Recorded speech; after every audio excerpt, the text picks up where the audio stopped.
Muito obrigada, professora Ninfa, muito obrigada a vocês todos que estão aqui conosco e um agradecimento todo especial à AMB, né, por esse convite que foi feito para a Associação Brasileira de Alergia e Imunologia, que a gente chama de ASBAI. É uma honra para nós, né, para mim e para os meus colegas que estão aqui, que vão falar a seguir, poder representar a nossa especialidade num congresso tão importante, tão impactante, como foi dito anteriormente. Então, nós vamos trazer aqui 3 temas que eu acho que são de muito interesse para toda a comunidade de médicos, né? Quer sejam generalistas, especialistas, enfim.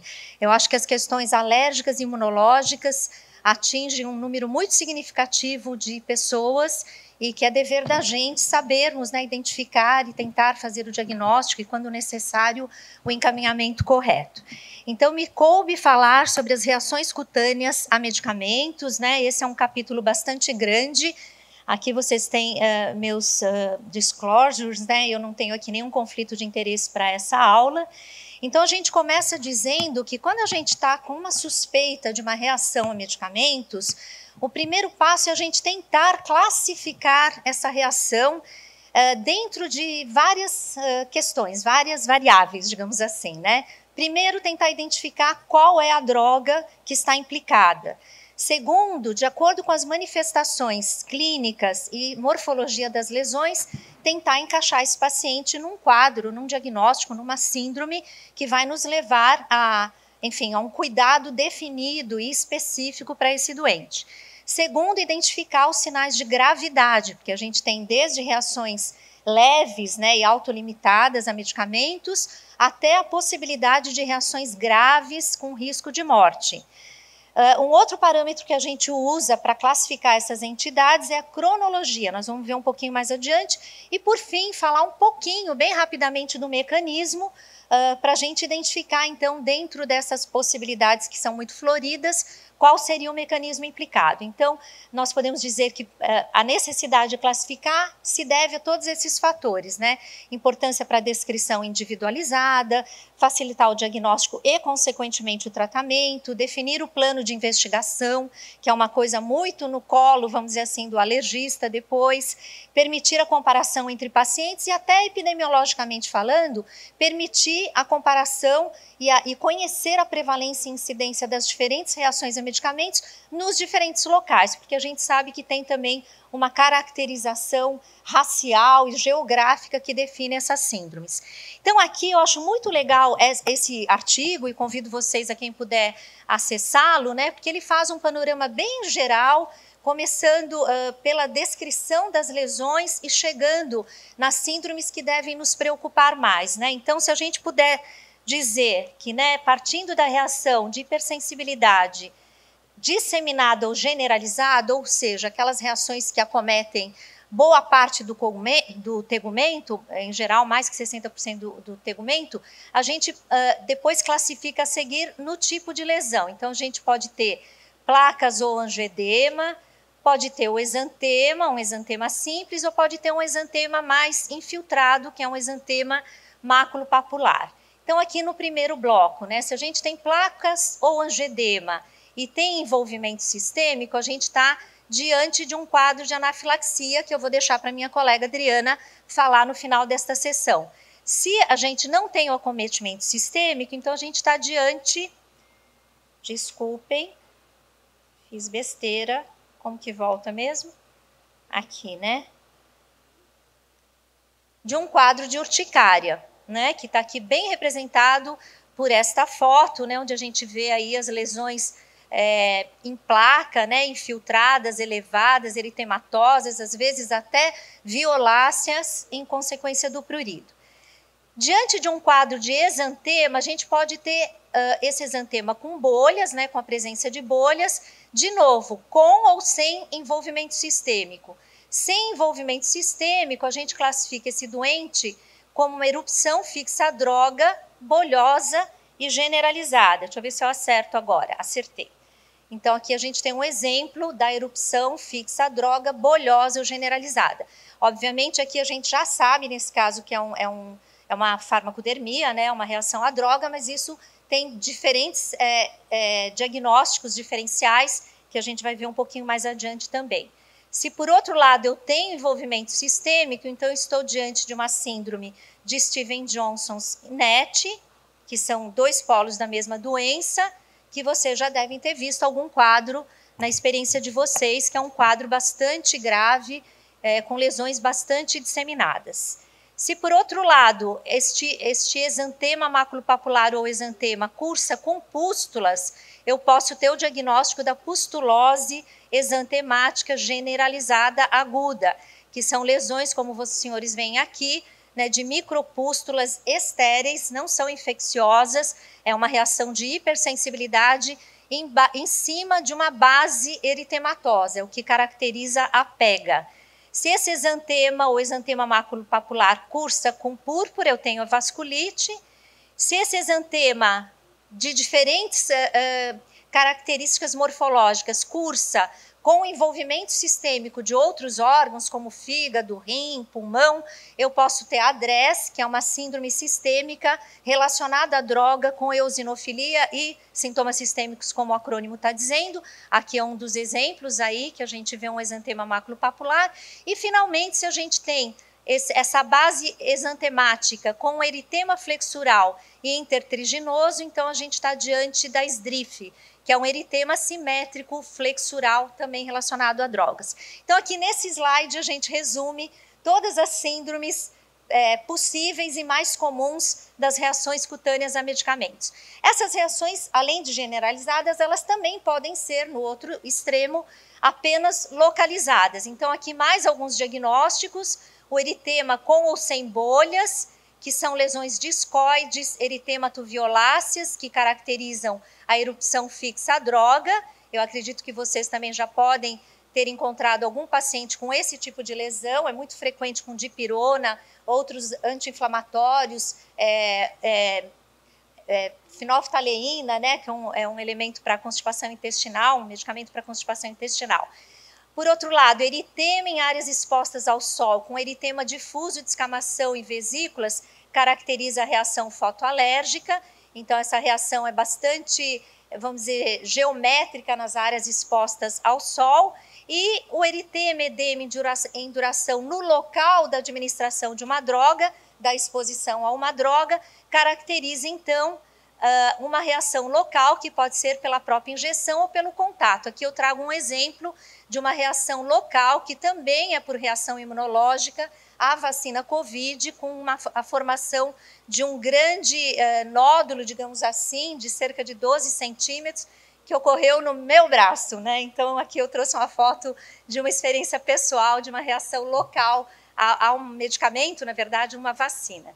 Se não se encaixa com nenhuma referência de uso de medicamentos prévios, então a gente tem que considerar outros diagnósticos nas reações mais localizadas, como a dermatite de contato alérgica e a urticária de contato. Bem, como eu falei anteriormente, essas reações, quando imunológicas, elas podem ser IgE-mediadas ou tardias. E cada uma delas, nesse bloco da IgE-mediada, que é imediata, e nas tardias, a gente tem um arsenal de outras possibilidades, né? Então, infecções virais, doenças autoimunes, doenças bacterianas, eczemas de outras ordens, por exemplo, o próprio eczema atópico, linfoma cutâneo, um diagnóstico muito importante da gente pensar quando não há reação com droga ou relação com droga, ou quando essa lesão é muito infiltrada e permanente. Toxicidade cutânea por quimioterapia e estimulação por superantígenos, que é uma situação que frequentemente causa confusão. Então, eu trago aqui o exemplo de uma síndrome de Kawasaki numa criança com Covid e da síndrome da pele escaldada, que é uma infecção estafilocócica também numa criança aqui relacionada à infecção bacteriana. Quando a gente fala de reações imunológicas ou de hipersensibilidade a medicamentos, a gente pode ter qualquer um dos mecanismos de gel e cumbis envolvidos. Entretanto, essa aula tem um escopo mais focado na pele, então na pele a gente geralmente encontra as reações tardias, né, que podem ser subclassificadas em tipo 4A, B, C e D, que correspondem a todas essas síndromes que eu já fui contando para vocês. Não cabe aqui fazer o detalhamento da fisiopatologia, não teríamos tempo, Mas é importante dizer que essas síndromes são de extrema importância na saúde das pessoas, porque elas têm, muitas delas, um envolvimento com mortalidade elevada, principalmente a necrólise epitelial, que aqui chega a 48% de taxa de mortalidade, e outras, né, como a própria síndrome de Stevens-Johnson, a reação com eosinofilia e também a pustulose. Lembrando aqui que a erupção fixa ficou fora do quadradinho, mas também alguns autores relatam uma taxa de mortalidade importante, ou seja, são síndromes graves e que a gente tem que se esforçar, se empenhar para chegar ao diagnóstico definitivo.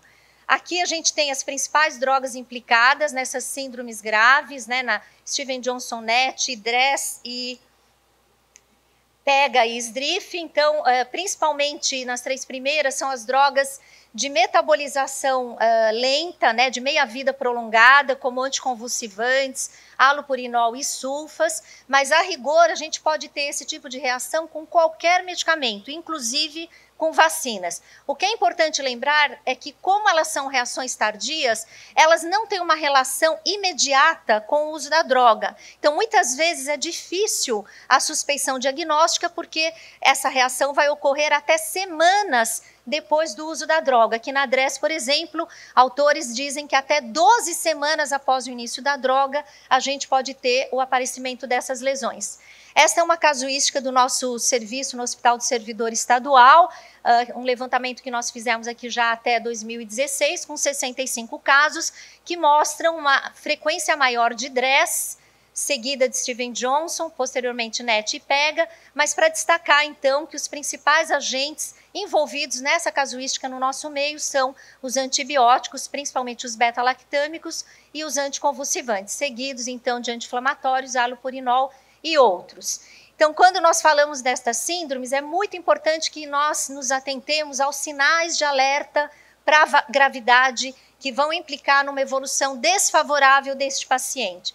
Então, a febre é um sinal de alerta em todas as síndromes. Na PEGA, aquelas pústulas que nós mostramos as fotos.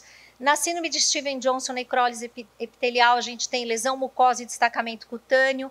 Aqui na DRESS, a gente tem o acometimento de outros órgãos com alterações laboratoriais. Se não tivermos esses sinais de alerta, então nós podemos estar diante de um exantema maculopapular mais simples, que geralmente é controlável, né? Ele não exige um tratamento além da suspensão da droga, ou dos casos de urticária, que também são reações mediadas por IgE ou não, mas que devem também ser avaliadas e diagnosticadas.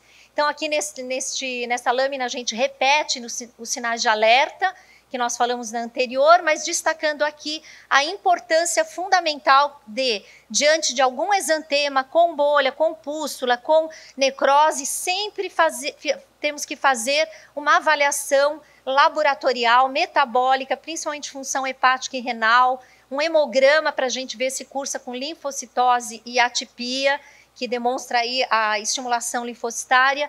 E no caso da PEG especificamente, a gente vai encontrar leucocitose com neutrofilia, que é o que define o mecanismo da PEGA tipo 4. Este diapositivo também mostra o quão tardio pode ser as lesões após o início da droga. Então, na DRESS, a gente pode chegar aqui a mais de 8 semanas, e na urticária, na PEG, no exantema, elas são mais imediatas após o uso da droga, né? Falar rapidamente de cada síndrome. Este é um garotinho que a gente acompanhou com DRESS, mas a DRESS ela tem um tipo de morfologia de lesão muito variável, então a gente pode ter uma erupção maculopapular, como é o exemplo dessa senhora, que tinha uma doença inflamatória intestinal e cursou com DRESS por sulfasalazina. A gente pode ter o edema de face, essa é a mesma paciente, que a gente sempre pede para o paciente mostrar, a gente olha o paciente, examina e pede para ele mostrar alguma foto anterior para a gente ver esse edema, que é meio generalizado, não é localizado e assimétrico. A gente pode ter um eritema difuso, a gente pode ter um eritema bolhoso na DRESS, a gente pode ter eritema pustular também, e o multiforme-like. Então, e ainda o purpúrico, e aqui uma imagem das púrpuras nas mãos, né? Então, sempre muito importante lembrar que a DRESS é polifacética, né? Pode ter várias apresentações. Nestas síndromes mais graves, né, nós, da nossa especialidade, utilizamos alguns scores para diagnóstico durante a síndrome, também alguns scores que visam estabelecer o prognóstico daquele doente em relação à gravidade. Eu não vou ler todos os índices, né? São detalhamentos aí que a gente tem na especialidade, mas que auxiliam muito na definição do diagnóstico. O que a gente tem que mencionar de destaque é que a DRESS, por ter essa característica de ter sintomas sistêmicos, muitas vezes ela implica num diagnóstico diferencial com outras entidades que também dão um comprometimento em vários órgãos, como as colagenoses, as viroses sistêmicas, como hepatite, até mesmo infecções por bactérias, por clamídia, por micoplasma. Então, só depois de termos, então, todo esse quadro preenchido, esse score pode ser definido, provável, possível ou descartado em relação à DRESS. Em relação à PEGA, a gente vê aqui, então, outro paciente nosso do IANSP, que também fez lesões aqui bem características, né, com pústulas numa base eritematosa. Na verdade, esse paciente também teve um edema de face, né? E aqui a gente tem o score da PEGA, que, de novo, valoriza as lesões cutâneas e também a presença de neutrofilia e o quadro evolutivo que o paciente apresenta, né? E também o anátomo patológico, que leva à interpretação se é provável, definido ou possível ser um quadro de PEGA. A síndrome de Stevens-Johnson, que é uma outra entidade bastante preocupante. Na verdade, a gente hoje sabe, né, que a síndrome de Stevens-Johnson e a necrólise epidérmica, elas são uma mesma doença com espectro de penetração de gravidade diferentes, né? Todas implicam em um acometimento cutâneo. Na síndrome de Stevens-Johnson, a gente tem menor acometimento cutâneo e maior acometimento de mucosa. No meio, a gente tem aqui o que a gente chama de overlapping, que é o meio do caminho, e no polo necrólise epidérmica, a gente tem aqui um grande acometimento cutâneo e, por vezes, um acometimento de mucosa menor, mas o quadro é muito mais grave e o paciente tem risco de óbito até por infecção dessas lesões. Também existe um score para tentar definir a droga implicada na síndrome de Stevens-Johnson, que a gente chama de score de Alden, que aqui soma várias pontuações que nada mais são do que o nosso histórico clínico em relação à imputabilidade daquela droga ou não. Lembrando aqui que na faixa etária mais avançada, nos idosos, na terceira idade, a média de uso de medicações é de 8 a 14 medicações, então a gente muitas vezes tem dificuldade pela anamnese de definir qual é a medicação implicada, e isso faz toda a diferença, porque o primeiro passo é a suspensão da medicação implicada, então esse score nos ajuda a definir essa imputabilidade. E falando poucas palavras aqui sobre o manejo, o que nós temos que destacar é que nós temos o manejo da fase aguda, com um tratamento de suporte, que passa por um tratamento sintomático, inclusive da dor que muitos pacientes sentem, principalmente na Stevens-Johnson-NET, a suspensão das drogas implicadas, como nós falamos. Aqui, além do tratamento sintomático da dor, muito importante os cuidados multidisciplinares, né, com o dermatologista, o cirurgião plástico, o oftalmologista e muitas vezes o GO, né, que vai nos ajudar a cuidar das mucosas. E mesmo na fase aguda, a gente tem algumas terapias específicas. O uso de imunossupressores, como o corticoide, a ciclosporina, em alguns casos, ou imunomoduladores, como a imunoglobulina intravenosa, ou novos imunobiológicos, como o rituximab, por exemplo, que tem sido usado nesses quadros. Não vou me detalhar aqui. Mas o mais importante é dizer que esses pacientes precisam de um acompanhamento, né, para evitar as complicações ou acompanhar essas complicações e sequelas, e que a gente tem que se preocupar sempre em investigar a causa. Muitos casos têm uma primeira síndrome, né, uma primeira reação, não se identifica a causa e muitas vezes o paciente é ressubmetido, reexposto à mesma medicação ou a uma medicação com reatividade cruzada e pode ter um quadro mais grave no segundo episódio. Então, aqui é onde entra enfaticamente a nossa especialidade para tentarmos chegar a uma definição do diagnóstico da imputabilidade da droga relacionada. Para isso, nós contamos aqui com alguns exames, né, que são os testes in vivo, vou falar um pouquinho na próxima lâmina, e os testes in vitro, que na verdade seria o ideal que nós tivéssemos esses testes desenvolvidos e disponíveis comercialmente para todos os diagnósticos, mas isso ainda não é uma realidade no nosso meio. Então, o que é realidade no nosso meio é a execução de testes cutâneos que, na dependência do mecanismo implicado, então, pegando aqui na primeira linha, quando a reação IgE é mediada, então, primeiro que é mais fácil a suspeição, porque a reação ocorre até algumas horas após o uso da medicação, e os testes costumam ser de maior valia. Então, a gente pode fazer o prick teste, e pode fazer, o PAT teste não se aplica, porque é uma reação imediata, e pode fazer a provocação oral, quando o mecanismo não é IgE, mas é uma reação imediata, por exemplo, com os anti-inflamatórios. Então, esse é um exemplo clássico da nossa área, onde os testes cutâneos e de provocação ajudam no diagnóstico dessas síndromes. No exantema maculopapular também podemos fazer o intradérmico, porém com leitura tardia, porque como nós vimos é uma reação tardia, que depende do linfócito e não da IgE. Também podemos utilizar o PAT teste e, mediante a reação negativa no teste intradérmico e no PAT teste, a gente pode fazer a provocação para liberar esse paciente. Hoje em dia a gente fala muito na nossa especialidade que, além de rotular o diagnóstico de alérgico para um paciente, para ele evitar uma nova exposição e um novo risco, é muito importante a gente desrotular aqueles que não são alérgicos. Vou contar com a ajuda dos colegas depois para darem também seu depoimento, né? Porque muitas vezes nós rotulamos um paciente alérgico e ele não é, e ele vai ficar com aquela, vamos dizer, suspensão daquela medicação para o resto da vida dele, sem necessidade. Isso tem outras implicações até em termos de resistência bacteriana, enfim, do uso de antibióticos mais caros, etc. Então é muito importante desrotularmos os pacientes que não são alérgicos. E aqui no quadrinho vermelho a gente tem as síndromes mais graves, para lembrar que nunca devemos fazer a provocação, porque nós podemos causar a lesão novamente, independente da dose, mas sim existem alguns exames, principalmente o teste cutâneo de leitura tardia, o teste intradérmico de leitura tardia e o PAT teste, que podem ajudar a elucidar o diagnóstico em algumas síndromes. Então, basicamente, são os testes cutâneos que nós nos apoiamos para esse diagnóstico específico. Bem, então aqui um algoritmo, né, mostrando que na suspeita de reações de hipersensibilidade não imediatas, ou seja, nas tardias a medicamentos, a gente pode ter o exantema leve, o exantema grave e a reação cutânea grave a medicamentos. Nesse extremo aqui, a gente vai, em geral, na prática clínica, pedir para evitar a droga. Em alguns centros especializados, a gente pode tentar o diagnóstico por meio dos testes que eu mencionei anteriormente. Já no eritema leve, a gente vai poder fazer a provocação, principalmente em crianças, diretamente. Se ela for positiva, vai evitar a droga. Se ela for negativa, a gente pode liberar a droga. No exantema grave, a gente conta também com os testes de leitura tardia, PAT teste e intradérmico.